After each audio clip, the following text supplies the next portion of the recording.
Olá, a paz, tudo bem? Na aula de hoje nós vamos dar continuidade ao estudo do panorama do Antigo Testamento. E o tema da aula de hoje são os livros poéticos.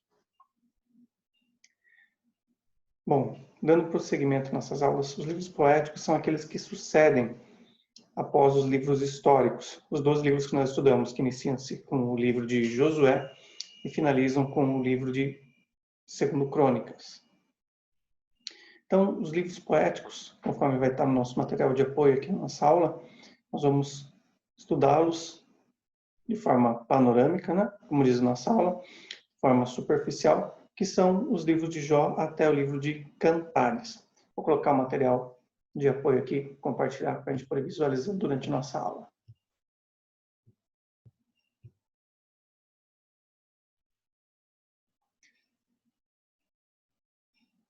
Muito bem. Como você pode ver,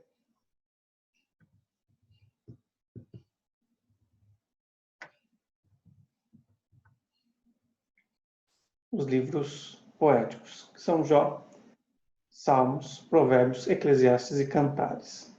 Ok? Os livros poéticos também são chamados livros sapiensais, ou livros de sabedoria. Ok?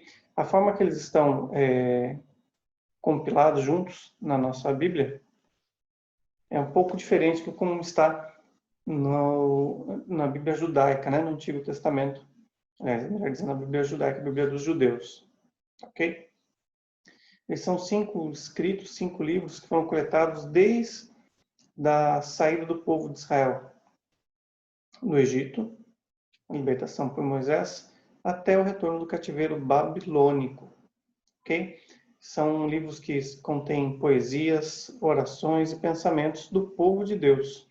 Nós podemos pensar da seguinte maneira, ao estudar os livros poéticos: enquanto o Pentateuco, né, a Torá, possui a lei de Deus, os livros históricos possuem a vida daqueles que liam e observavam a lei de Deus, os livros poéticos vão coletar e vão narrar as emoções, as orações e os pensamentos, né, a sabedoria daqueles que liam a lei de Deus, que andavam com Deus de Israel.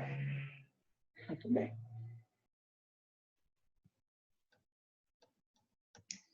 Bom, como nós falamos no início da aula, a composição dos livros poéticos, para nós, na nossa Bíblia cristã, são 5 livros: o livro de Jó, o livro de Salmos, de Provérbios, Eclesiastes e Cantares.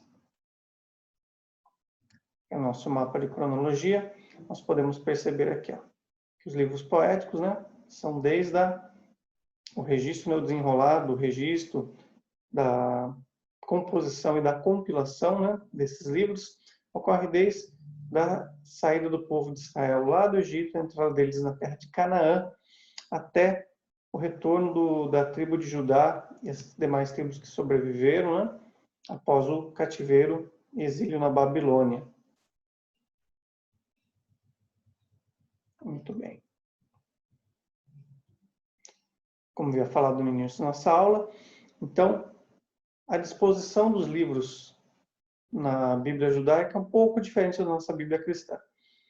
Na Bíblia dos judeus, na Bíblia hebraica, né, chamada Tanakh, melhor dizendo, os livros poéticos estão na parte chamada dos escritos, assim como está em semelhança no Evangelho de Lucas, quando Jesus encontra lá no capítulo 24 aqueles discípulos que estavam descendo para a cidade de Emaús.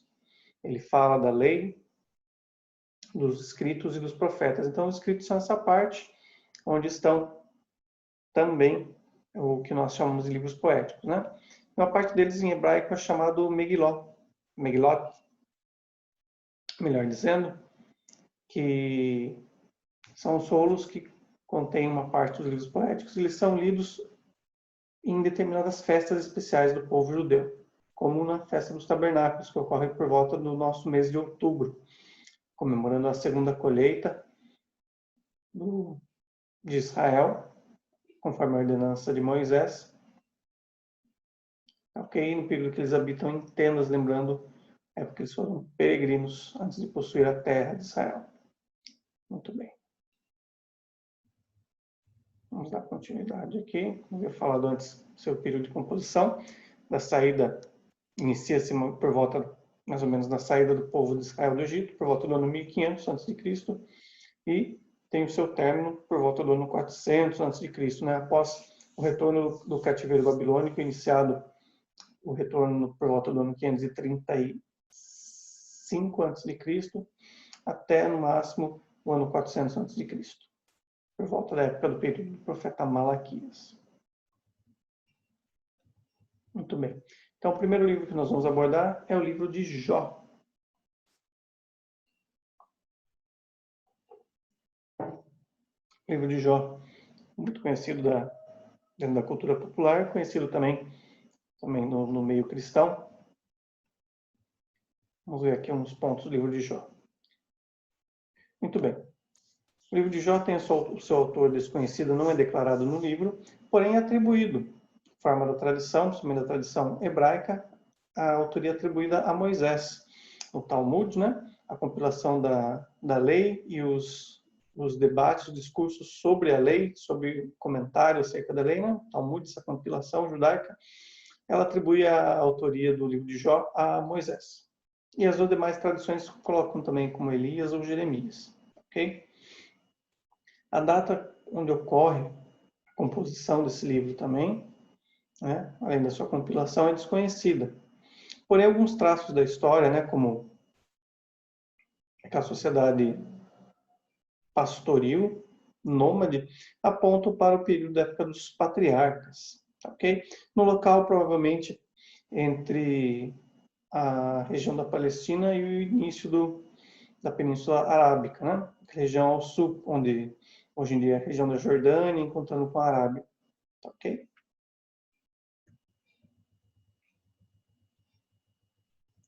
Seu estilo de escrita é um estilo de prosa no início e no final, onde ele faz uma abertura e um final do livro, também chamados de prólogo e epílogo, onde nós temos do capítulo 1, capítulo 2, depois no capítulo de número 42. E os demais capítulos e passagens, o estilo de escrita é na poesia, onde estão registrados os diálogos entre Jó e os demais personagens. Okay? A estrutura do livro ele pode ser dividido em 42 capítulos. Okay? Seu título original é a palavra hebraica Yov, que quer dizer perseguido ou arrependido. E a leitura mais aprofundada do livro apresenta esses dois aspectos, né? As consequências e desdobramentos da vida de Jó marcam ele um homem amargurado que sente-se perseguido por Deus. E depois, no final do livro, como muitos devem saber, ele é arrependido daquilo que havia falado antes, até um encontro inesperado com Deus. Os personagens principais do livro são Deus, Diabo, Jó, seus 3 amigos, Elifaz, Bildad, Zofar, e o misterioso Eliú, que aparece no meio da conversa. Okay? O personagem de Jó é citado em outros livros do Antigo Testamento e também do Novo Testamento.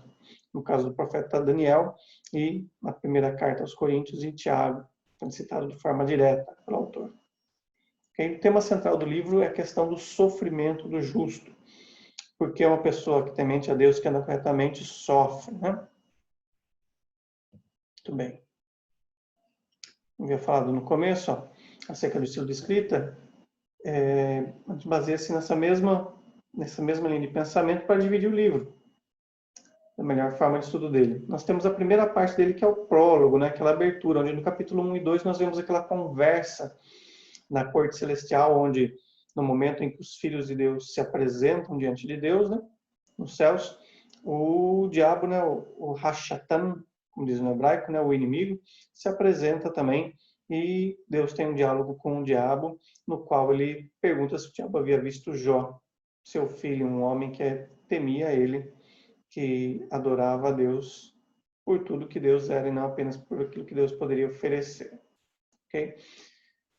As sessões que se seguem do capítulo 3 até o capítulo 37 são vários diálogos intercalados, sempre iniciando entre Jó e depois seu interlocutor. No caso, seus 3 amigos, Elifaz, Bildad e Zofar, e depois o último diálogo com o misterioso Eliú, que estava observando a conversa, mas não é apresentado como um dos amigos de Jó, e é o único que possui um nome hebraico, né, do pensamento javístico, né, que possui o nome Elihu, né? Fala Jeová é Deus. O nome Elihu, ou Eliú, para nós em português. Próxima sessão do capítulo 38 ao capítulo 41, nós temos a manifestação de Deus, onde Deus aparece no meio de um redemoinho, ou um torvelinho, né? As traduções mais antigas, no português, no qual ele se apresenta para Deus, e agora ele que indaga, melhor dizendo, Deus se apresenta para Jó, e agora ele que indaga Jó, faz questionamentos para ele, mantendo um diálogo com Jó. E o último capítulo e a última parte é o capítulo número 42, no qual Jó se mostra se arrependido por tudo aquilo que havia falado, reclamado da sua sorte, da sua vida, né? Diz o próprio Deus que ele não blasfemou, não falou mal contra Deus, pelo contrário, mas blasfemou da sua situação, reclamou, melhor dizendo, reclamou, murmurou da sua situação que ele se encontrava. E no qual ele se arrepende e fala, conhecia Deus apenas de ouvir falar. E Deus muda a sorte de Jó, e Jó intercede pelos seus amigos nesse momento que Deus traz a restauração, mudando a sorte de Jó, mudando a situação, revertendo todo o quadro de angústia que ele estava passando. Muito bem. Falando de forma mais resumida do livro de Jó, a questão central que nós abordamos agora há pouco, né, é a questão do tema do sofrimento do justo. Então, para Jó, em nenhum momento é apresentado a questão do debate, do prólogo, né, do debate entre Deus e o diabo, a questão da apresentação da corte celeste, onde Deus apresenta a Jó para o diabo, fala que ele é homem temente, e o diabo, o inimigo, né, o Rachatan, o Satanás, ele despreza Deus e fala que Jó só adora a Deus por causa de todas as benesses, todos os bens que ele tem dado, né? E Deus permite que o diabo tocasse na vida de Jó. Então, em nenhum momento o Jó sabe disso. É como se aquilo para ele passasse desapercebido, ele estivesse sendo perseguido por Deus, afligido por Deus, apesar de sempre ter sido justo, como é apresentado pelo próprio Deus, né? No capítulo 1, no capítulo 2. Então, essa questão central que muitas vezes não é nos dado conhecer, saber o que acontece nos mecanismos celestes, da corte celestial, da vontade de Deus, apenas somos incumbidos de viver os planos e o propósito dele, crendo, confiando que ele é capaz de governar o mundo acima de todas as coisas, como Deus fala assim para Jó, do capítulo 38 ao capítulo 41. Quando Deus se manifesta para Jó, ele não explica a questão do sofrimento do Jó, porque ele havia perdido seus 7 filhos, suas 3 filhas e todas as suas riquezas, seus bens materiais, e havia ficado enfermo. Não, Deus apresenta-se para Jó mediante aquela demanda que Jó apresenta, para que gostaria de ser julgado diante de Deus. Gostaria que aparecesse um intercessor, um advogado, para julgar a causa entre Deus e ele, porque ele estava sofrendo daquela maneira, sendo que sempre havia sido justo e íntegro diante de Deus. Então, nesse diálogo, Deus apenas mostra a sua soberania, o seu poderio, e pergunta a Jó, por acaso você poderia colocar limites aos mares, né? Pesar a terra com suas próprias mãos, alimentar os grandes animais, né? Tá no capítulo 40 e 41, ele fala dos grandes animais da antiguidade, né? Os seres mitológicos, talvez, chamado Behemoth, e outro Leviatã, né? Aquele grande animal, da presença entre algo entre um jacaré e um crocodilo, e o Leviatã, a grande serpente dos mares, né? Então, Deus faz uma série de perguntas para Jó, e Jó, obviamente, não sabe responder. Então, ele convida Jó com isso a repousar, confiar na segurança que Deus é capaz de governar todo o universo, e o sofrimento que ele estava passando ali não estava longe do seu controle, né? Não fugia debaixo dos seus olhos, muito menos das suas mãos. Então, essa é a questão central do livro, né? Por que sofre o justo? Porque enquanto muitos ímpios aparentemente gozam de liberdade, folgam, o justo muitas vezes sofre as dores e sofre castigos ou aparentes punições, né? Que, na verdade, são provas, são meios que Deus permite para o homem o conhecer mais e afiar, amolar a sua fé nele e a sua confiança e esperança nele. Ok? Então, esse foi o primeiro livro dos livros poéticos. o livro de Jó. Vamos para o livro dos Salmos, ok? O livro de Salmos, você está vendo no material de apoio, ele é chamado da palavra hebraica Tehlim, que quer dizer Salmos, ou louvores a Deus.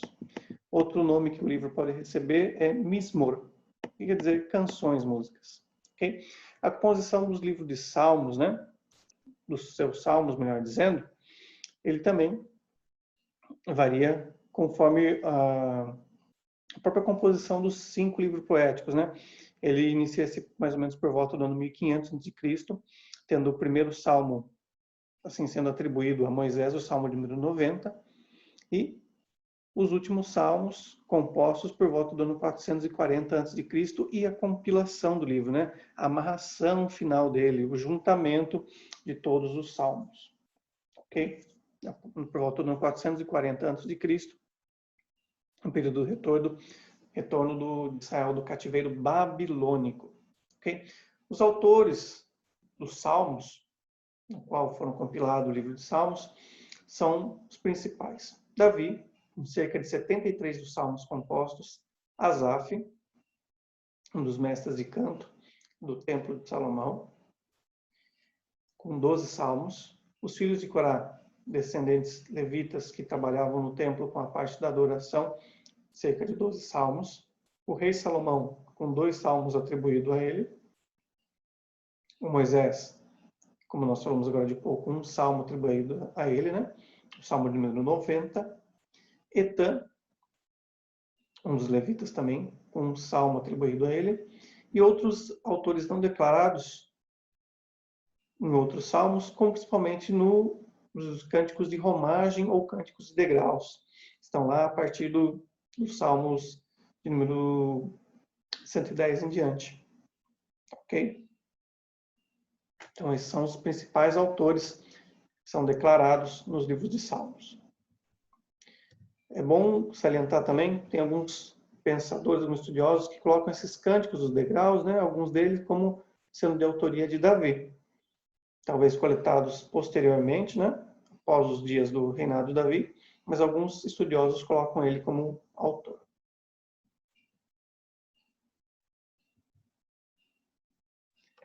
Bom, como nós falamos, o livro dos Salmos tem o seu nome, seu título vem da palavra hebraica Tehlim, que quer dizer louvores, né?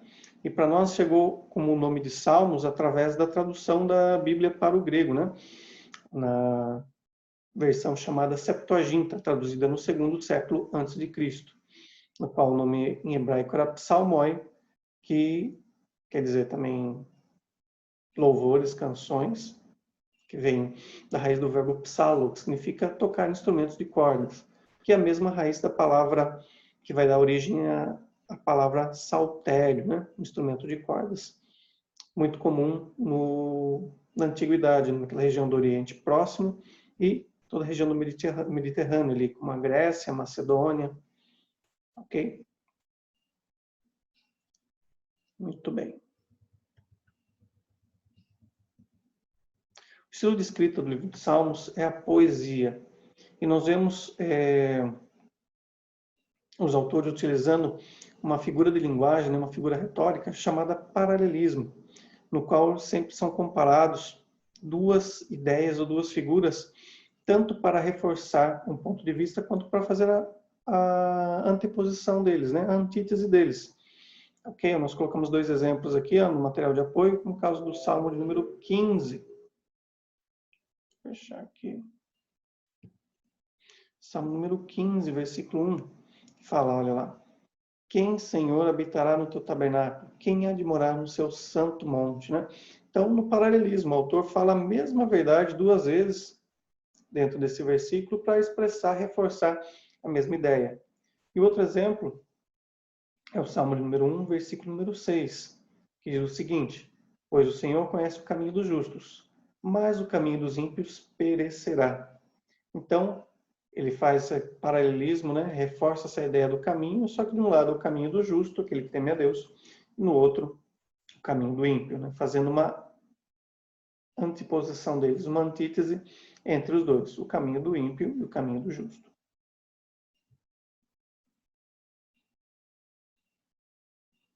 Vamos devagar aqui. Tá, o livro de Salmos.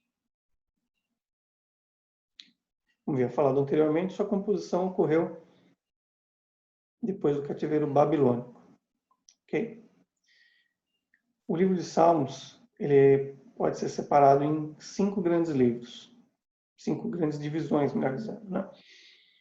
Que a primeira delas é o livro chamado livro número 1, que contém do Salmo número 1 até o número 41. O segundo livro é o do número 42 até o Salmo número 72. O terceiro livro vai conter os Salmos de número 73 até 89. O quarto livro vai ter os Salmos do número 90 até o número 106. E o quinto e último grande divisão ou livro dos Salmos é o Salmo número 107 até o Salmo número 150.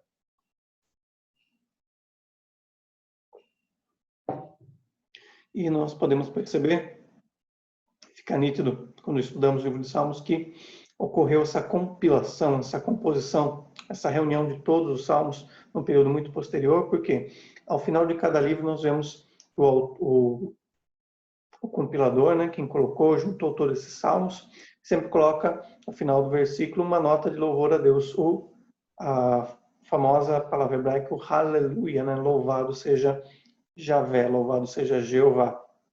Você pode perceber no final, quando você chega no Salmo número 41, no Salmo número 72, de 89, 106 e todo o Salmo número 50, vocês vão ver essa expressão aparecendo, né? O Aleluia, o louvado seja Jeová, louvado seja Javé. Okay? É bom a gente ressaltar okay, que o livro de Salmos não é dividido em capítulos, é dividido em salmos, ou seja, cada salmo recebe o seu nome, como se fosse uma canção. Você pega uma lista de canções lá de um CD, de um playlist, de um karaokê, você vai ter a canção número 1, número 2, número 3, número 4. Assim, o livro dos Salmos também vai ser dividido em salmos, em canções específicas, não é como o restante dos livros, como o Jó que nós vimos, que é um livro com o mesmo conteúdo central dividido em vários capítulos. Não, aqui nós temos várias ideias distintas compiladas no mesmo livro, né? Várias canções, várias poesias, ok? E o livro dos Salmos ele é composto não apenas de canções, ou seja, na sua escrita não foi escrito apenas muitos deles pensados na forma cantada, mas sim muitos deles foram escritos de forma poética. As orações foram poetizadas, né?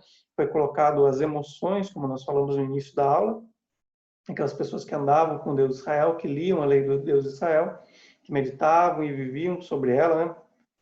De acordo com ela em momentos fora dela, como o Salmo número 51, Davi se apresenta como um pecador arrependido, né? Mas eles expressavam-se essas orações através de poesia e depois elas foram apresentadas juntamente com música, no período, somente no período do templo, quando é construído por Salomão, que recebe a planta do seu pai Davi, e as instruções da construção e da ordem do culto dentro do templo. Ok? E nela nós vemos vários temas, cada salmo vai ter um tema especial, mas basicamente vai dividir entre 2 pontos, né? Ou a celebração ou o lamento. Lamento por uma situação amarga que o autor estava passando, lamento por uma questão que o povo de Israel estava passando no momento, ou celebração por um momento de vitória na vida do autor, louvando e agradecendo a Deus pela vitória, ou por um momento de alegria que Deus estava concedendo para o povo de Israel. Ok? Principalmente quando eles voltam do cativeiro babilônico, né? Salmo número 126, quando o Senhor restaurou a nossa sorte, ficamos como aqueles que sonham, né? Então, nós temos essas 2 ideias principais, sempre sendo o tema central de cada um dos salmos, ou a celebração ou o lamento. É óbvio que ele pode ser dividido em vários outros temas, que aparecem, né? Como, por exemplo, os salmos messiânicos, o salmo número 2, o salmo número 22, o salmo número 24.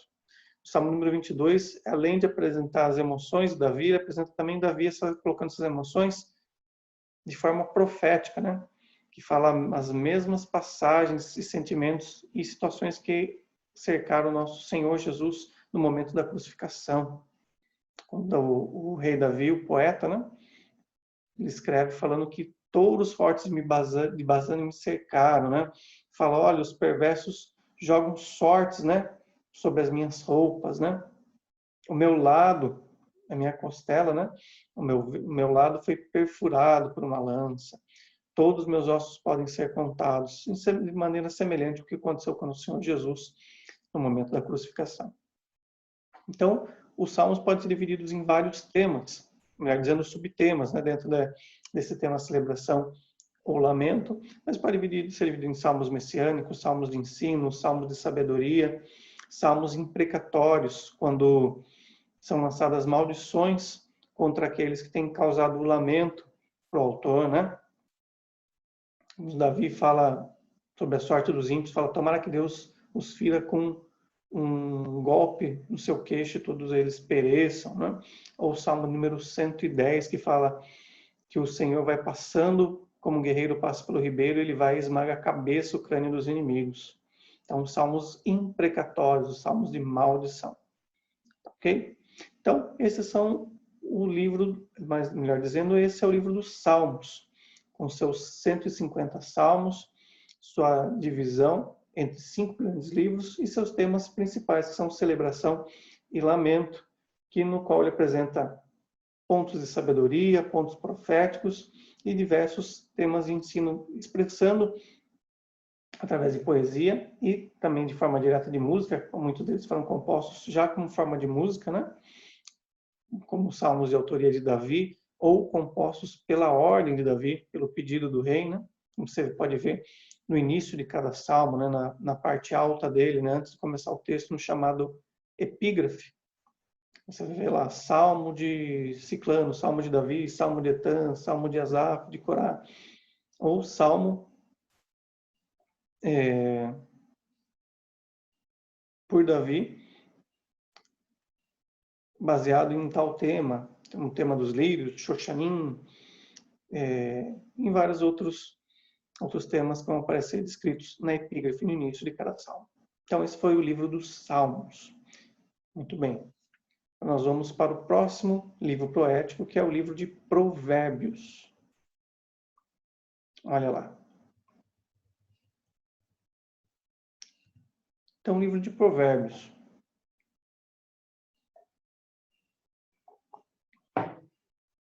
Seu título em hebraico é a palavra Mishlei Shlomo. Quer dizer o quê? Provérbios de Salomão.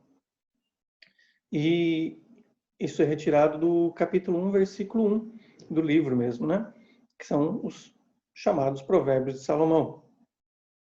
Ok? No primeiro livro dos 6, é declarado o autor, Salomão, como autor de vários, milhares de provérbios e canções e escritos. Ok? Não estão todos presentes na nossa Bíblia, compilados, né? Mas apresenta a grande sabedoria de Salomão, tanto na forma oral quanto na forma escrita, né?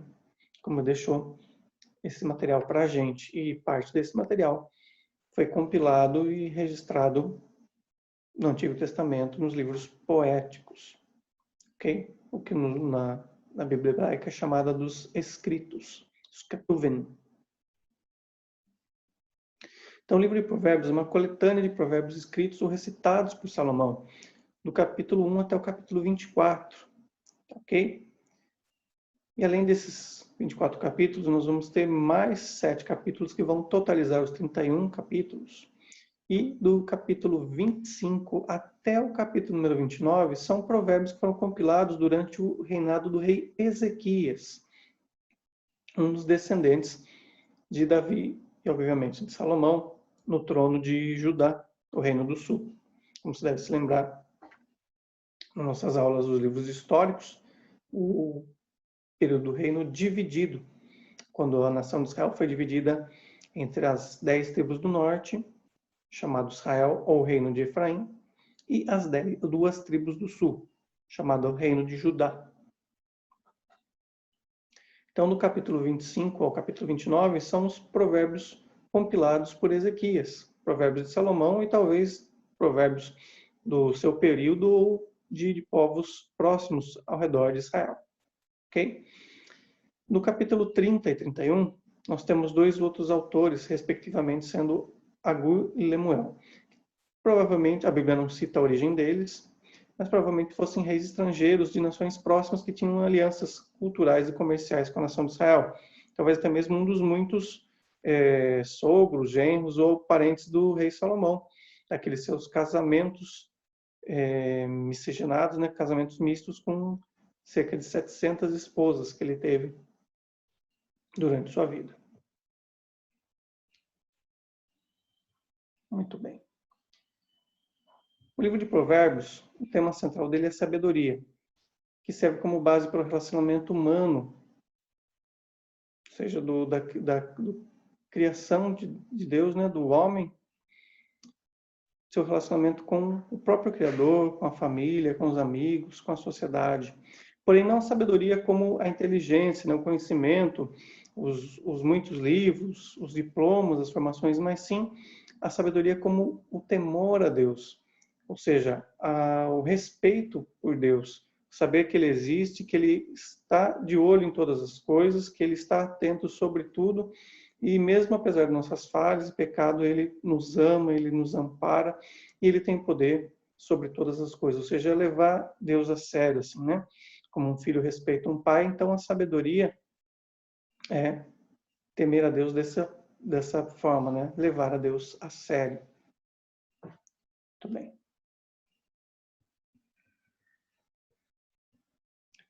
Então, nós podemos fazer uma divisão desses 31 capítulos do livro de Provérbios da seguinte maneira. Lá. No capítulo 1 até o capítulo 9, o autor Salomão, ele personifica a sabedoria como uma mulher, a figura de uma mulher. Ou seja, a sabedoria fala, ele dá voz para a sabedoria usando a figura de uma mulher, no qual ela vai recitar alguns conselhos práticos para o ouvinte, para o leitor, como se um pai falasse para um filho, uma mãe recitasse para o filho. E logo de cara no capítulo 1, no verso 7, ele já fala o que nós comentamos agora de pouco anteriormente, que a sabedoria, a fonte dela é o temor, o início e o final dela é o temor ao Senhor, ao Deus de Israel. Ou seja, levar Deus a sério.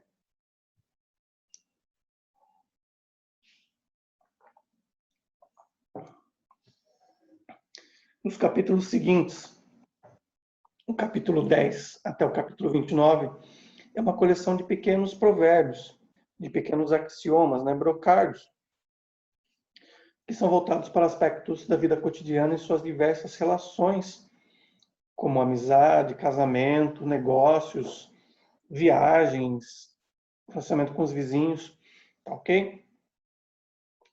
São pequenas frases, pequenos ditados, podemos chamar hoje em dia na nossa cultura, pequenos ditados populares, são voltados para a sabedoria cotidiana, né? Como, por exemplo, no capítulo 17, no qual o autor fala aquele que auxilia o próximo, né, o pobre, aquele que empresta para o pobre, acaba fazendo isso para Deus. Ou também outro, no capítulo 17 mesmo, fala que aquele que traz o segredo às claras, né, que expõe o segredo, acaba separando os maiores amigos. Ou o homem que passa e se intromete numa briga alheia, numa conversa alheia, é como se ele passasse e pegasse um cachorro bravo pelas orelhas, né? Então, tem várias citações assim, do capítulo 10 ao capítulo 29. São pequenos conselhos práticos para a vida cotidiana. Dos capítulos 30 ao capítulo 31, vão seguir duas listas de pequenos provérbios relacionados a um tema central, que foi elencado, eleito por cada um dos autores, né? Respectivamente Agur e Lemuel, como nós falamos no início. Ok? Em especial no capítulo 31, nós podemos ver que o Lemuel, como ele fala, foi orientado pela sua mãe e ele acaba elencando, apresentando a figura de uma mulher como a portadora da sabedoria agora, né? Em Salomão, do capítulo 1 até o capítulo 9, ele personifica a sabedoria como se fosse uma mulher e essa mulher dando conselhos, explicando para o ouvinte, para o autor, para o público ouvinte, para o leitor, melhor dizendo. Agora, no capítulo número 31, o autor, Lemuel, Ele vai apresentar a mulher como a personificação da sabedoria, ok? E faz a descrição da mulher virtuosa, né? Aquela que alimenta seus filhos, que dá pão para os empregados, tarefa para as empregadas, que faz comércio, tece uma roupa, vende, obtém lucro com aquilo, sustenta sua família, é elogiada pelo seu marido, né?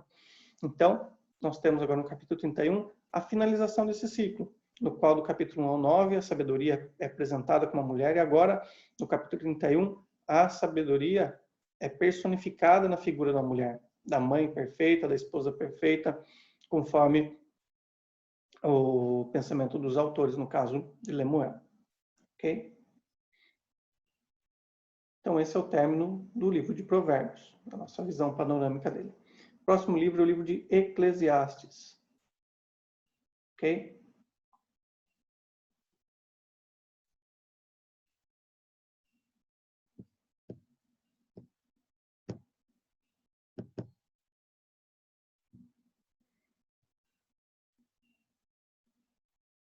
Livro de Eclesiastes.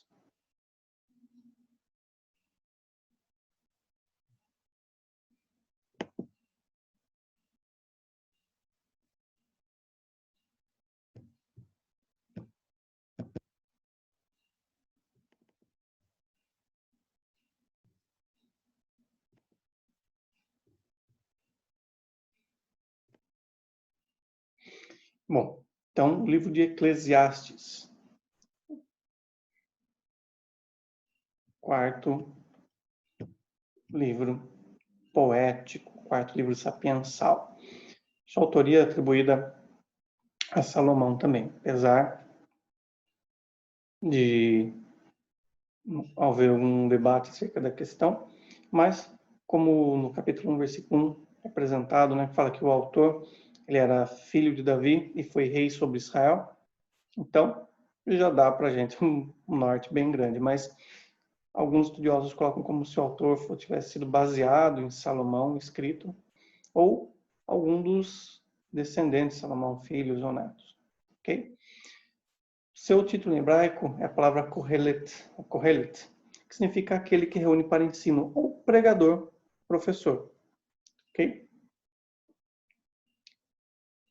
O tema central do livro é a inutilidade e a vaidade da vida humana, né? No original hebraico, a palavra hevel, ou vaidade, o vento, que aparece várias vezes, né? Vaidade de vaidades.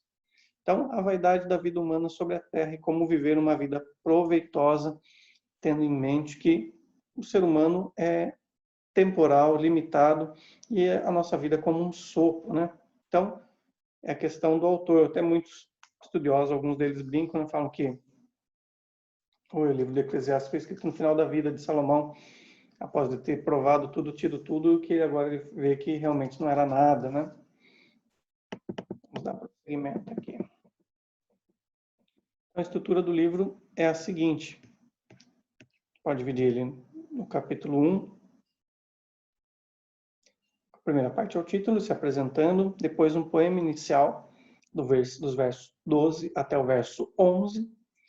E depois a investigação do pregador, né, do Kohelet, daquele que ensina sobre a vida. Do capítulo 1, verso 12 até o capítulo 6, versículo 9. Ok? Então, nele vai estar apresentando diversos fatores da vida humana. Como ele fala no capítulo 3, que é bem conhecido de todos nós, né, que fala: há tempo para todas as coisas, tempos para viver, tempo para morrer, tempos de paz, tempo de guerra, tempo de espalhar pedras, tempo de ajuntar pedras, tempos de abraçar, tempos de afastar-se de abraçar. Então ele coloca, para todas as coisas há um tempo determinado, né? Para toda atividade da vida humana há um tempo determinado, um momento determinado. Não de forma mecânica ou fatalista, determinista, mas ele fala que há um tempo para todas as etapas da vida, assim como há o tempo do calor, há o tempo do frio, né, das estações. Ele fala há um tempo de estar próximo, um tempo de estar distante. A vida sempre juntinhos, fazendo todo mundo junto a mesma coisa, seria insuportável, né? Nós precisamos de momentos, às vezes, de afastamento, de isolamento, para poder refletir nas nossas ações, pensamentos, esperanças, etapas, sonhos e só também para ter um momento com Deus, né? Um momento individual, Assim como o casal tem esse momento de intimidade, nossa mente, nosso coração, nosso aspecto humano e singular tem esse momento de individualidade, a sós com Deus, a sós consigo mesmo, por mais redundante seja a palavra, né? Então, no capítulo 3, é uma parte dessa investigação que o autor fala, né? No capítulo 5 ele dá um exemplo também bem conhecido nosso, ele fala é melhor ir na casa de luto, né, no local de velório, do que a festa, pois lá a gente pode considerar o destino final da vida humana. Então, essas investigações que ele faz, esses pensamentos mais centrados, amargos, olhando do ponto de vista da brevidade da vida humana, ok? Ele fala também sobre outros problemas sociais, ele fala, olha, eu tenho visto príncipes andando a pé e servos andando a cavalo. Ele fala, olha, tem coisas na vida que foge da lógica comum, foge do que deveria ser de uma maneira e acaba sendo de outra, né? E fala, no final é tudo vaidade, tudo é vento de vento, tudo é revel. Ok? Então, após essas investigações, esses pensamentos, né, do capítulo 1, verso 12 até o 6, 9, nós vamos ter as conclusões que o pregador faz, né, do capítulo 6, versículo 10, até o capítulo 11, verso número 6.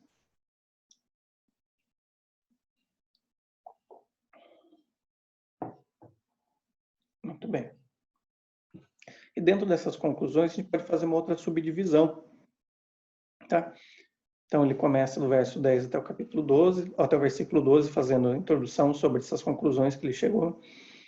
Depois, do capítulo 7, do verso 1 até 8, 17, ele fala, o homem não tem poder para descobrir quais são os seus atos, quais deles são bons, das atitudes que ele tem sobre a terra. Ele fala, fala, quem pode dizer que a alma do homem, o espírito do homem, quando morre, sobe e dos animais não? Ele faz essas comparações, ele chega a essas conclusões, né? O autor, perguntando qual a diferença, então, entre o homem e o animal, né? Ou seja, qual o seu valor diferente. Não que ele não soubesse a diferença, mas sim ele colocou qual o peso que separa, que torna um homem melhor. Ok? Do capítulo 9, verso 1, até o capítulo 11, verso 6, ou a gente pode fazer essa outra subdivisão falando o homem não sabe o que virá depois dele. Que o autor, né, atribuído a Salomão, ele fala, olha, nenhum homem foi para lá e voltou depois para contar. Então, como pode garantir que o seu futuro pós-vida, ele está garantido para ele saber onde ele irá, qual será a sua destinação final, né? Qual será a sua recompensa daquilo. Essas reflexões bem ácidas, bem pontuais, bem amargas, contundentes, né?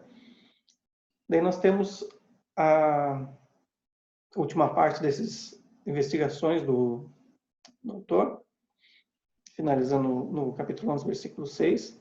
Daí nós temos um poema final, do capítulo 11, versículo 7 até o capítulo 12, versículo 8.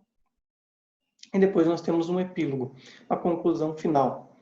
Alguns estudiosos colocam como se o autor do livro tivesse baseado em Salomão, também por causa disso.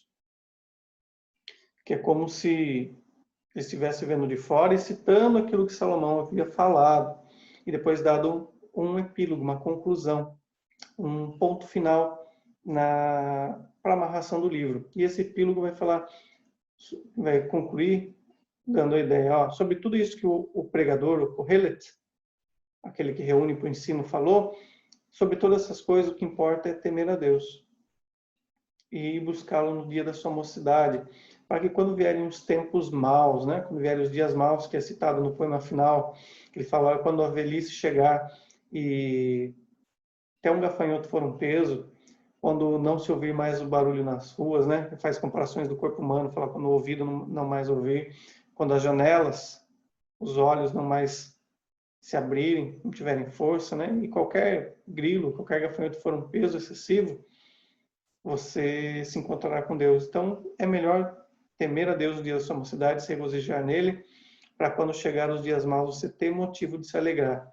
Fala, olha, eu andei a vida conforme Deus ordenou, obtive, melhor dizendo, o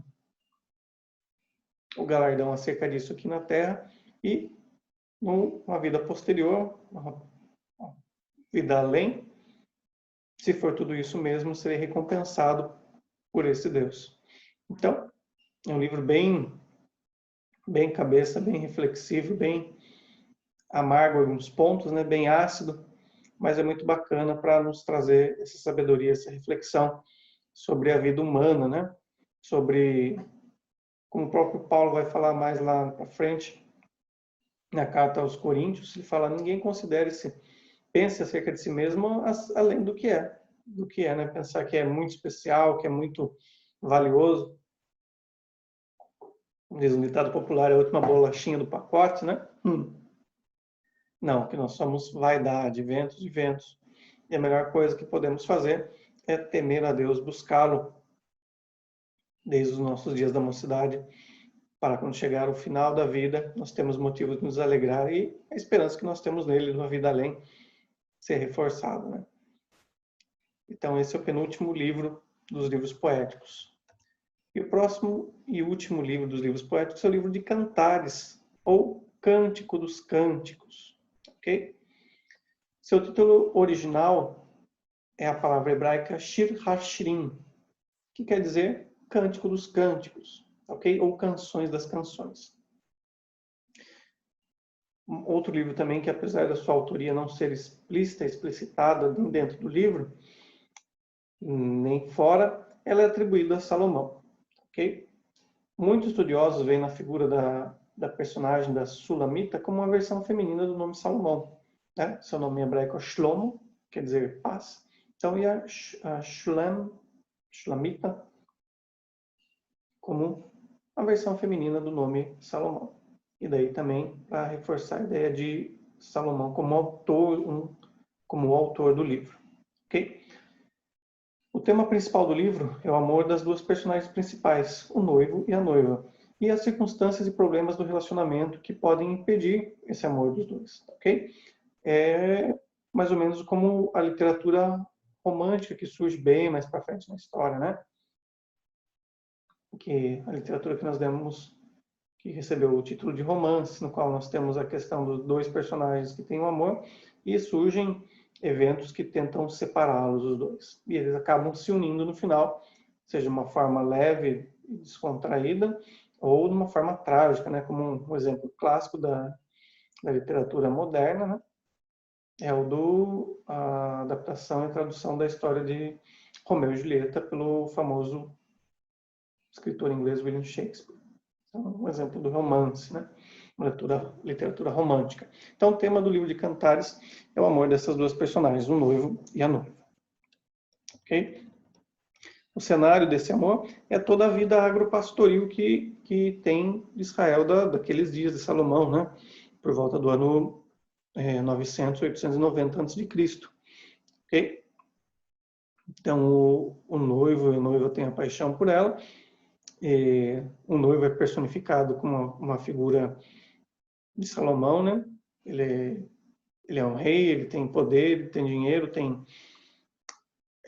uma posição diferente da noiva, que é uma filha de pastores, uma camponesa, que até mesmo reclama da sua aparência, fala: olha, a minha beleza, a minha fonte, meu manancial, a minha videira não está tão bem cuidada, pois eu tive que ficar no campo cuidando dos rebanhos da minha família, né?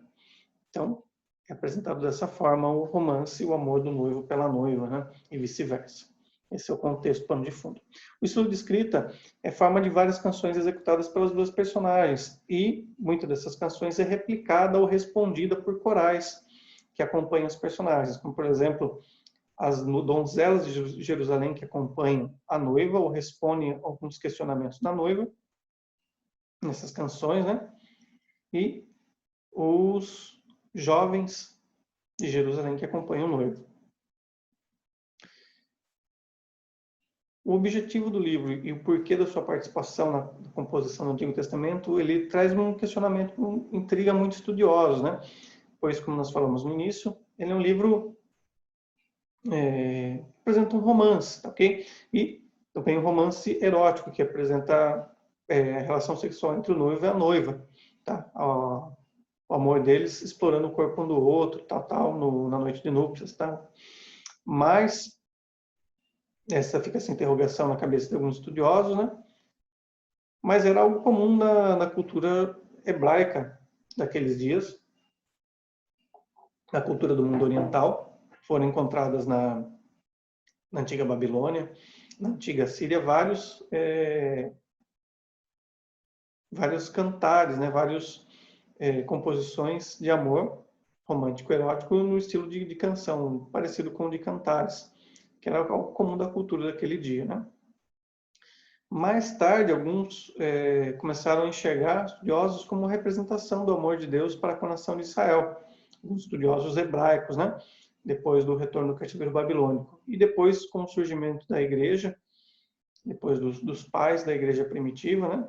Os pensadores cristãos, muitos deles colocaram como o livro de Cantares, né? Salomão, como uma representação do amor de Jesus pela sua igreja. Okay? Mas o tema central, mesmo objetivo do livro, é a representação desse amor.